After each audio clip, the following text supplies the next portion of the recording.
Hamas നേതാവ് ഇസ്മായിൽ ഹനിയയെ കൊലപ്പെടുത്തിയ സംഭവത്തിൽ ഇസ്രയേലിന് കനത്ത ശിക്ഷ നൽകാൻ ഇറാൻ തയ്യാറായി കഴിഞ്ഞെന്ന് Islamic revolutionary guard corps.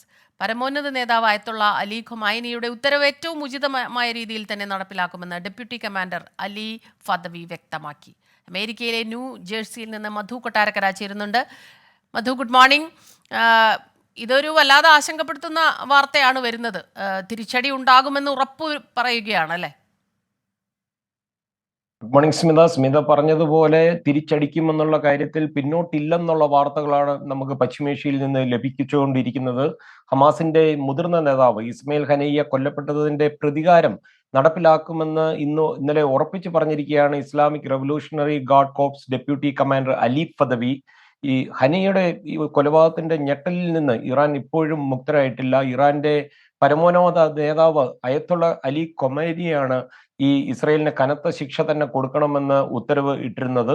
Ismail ഹനിയുടെ രക്തത്തിന് പകരം ചോദിക്കുമെന്നുള്ള ഖൊമൈനിയുടെ ഉത്തരവ് വളരെ വ്യക്തമാണെന്ന് പറഞ്ഞ് അലി ഫദവി ഏറ്റവും ഉചിതമായ രീതിയിൽ തന്നെ അത് നടപ്പിലാക്കുമെന്നാണ് ഇന്നലെ പറഞ്ഞിരിക്കുന്നത്. കൊലപാതകത്തിന്റെ പിന്നിൽ ഇസ്രയേൽ ആണെന്ന് അന്നേ ഹമാസും ഇറാനും ഒക്കെ ആരോപിച്ചിട്ടുണ്ടെങ്കിലും ഈ നിമിഷം വരെ ഈ ആരോപണങ്ങൾ ഇസ്രയേൽ ശരിവെക്കുകയോ അല്ലെങ്കിൽ അത് നിഷേധിക്കുകയോ ഒന്നും ചെയ്തിട്ടില്ല.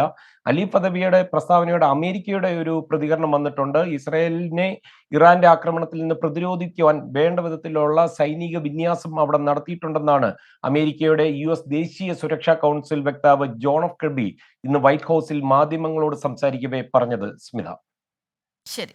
ന്യൂജേഴ്സിയിൽ നിന്ന് മധു കൊട്ടാരക്കരയാണ് വിവരങ്ങളുമായി നമുക്കൊപ്പം ചേർന്നത്. കൂടുതൽ വാർത്തകളിലേക്ക് മടങ്ങിയെത്താം ഇടവേളയ്ക്ക് ശേഷം.